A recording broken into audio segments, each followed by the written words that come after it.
Bonjour à tous, comme d'habitude, on enchaîne la suite de notre formation. La vidéo d'aujourd'hui se concentrera sur comment dessiner les axes, sachant que selon les logiciels du génie civil, le nom de ce dernier peut varier, mais ça reste la même définition. Par exemple, sur Advanced Style, on parle des grilles. Sur AutoCAD, on parle des fils ou même des axes. Et sur Revit, aujourd'hui, on parlera des quadrillages. Je suis Jawad Ali Moumine, étudiant en master de génie civil. Et sans plus tarder, ni sans plus nous embrouiller, plongeons-nous dans le vif du sujet. Ici, on se retrouve sur la suite du projet et n'hésitez pas de regarder les précédentes vidéos. Aujourd'hui, on va travailler sur le niveau RDC.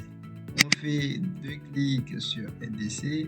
Ensuite, on reste sur architecture, l'onglet architecture et on va directement sur quadrillage. Quand on fait quadrillage, là, on a l'option de dessiner les axes.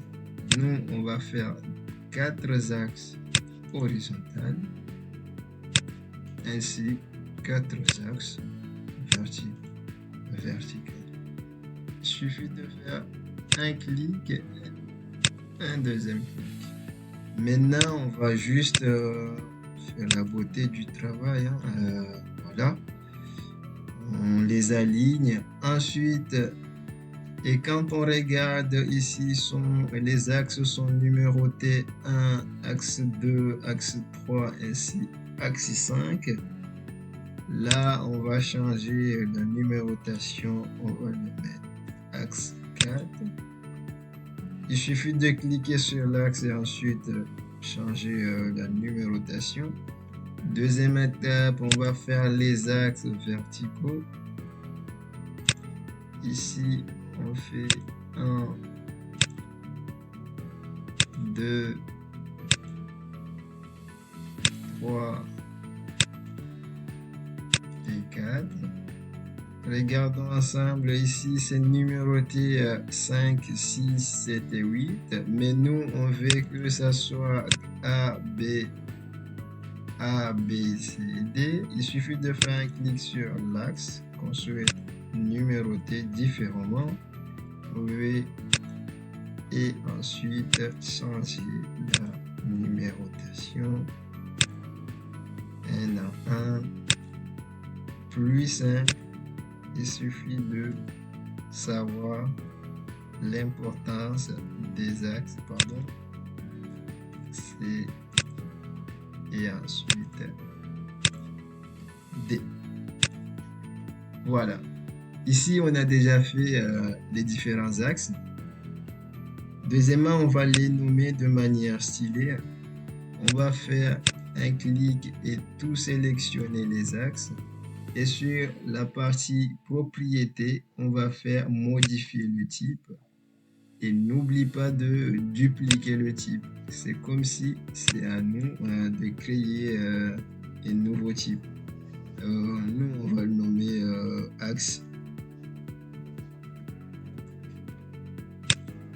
Et sur l'axe, ici, ça veut dire que là, les modifications qu'on va porter là exactement, ça va concerner le type axe qu'on a créé précédemment.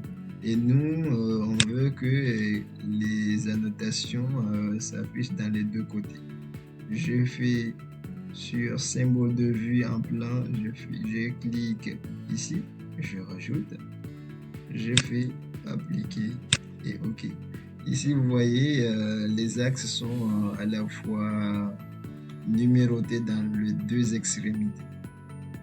Et maintenant, on va faire la manière de déplacer ou de coter les axes. Il suffit d'abord de faire un clic sur l'axe qu'on veut bouger. Ensuite, il y a la cotation qui s'affiche. Nous, on veut que ça soit 4 mètres. Et voilà. Et si on veut bouger celui-ci, on fait un clic. Et là, ici, on veut que ça soit 8 mètres.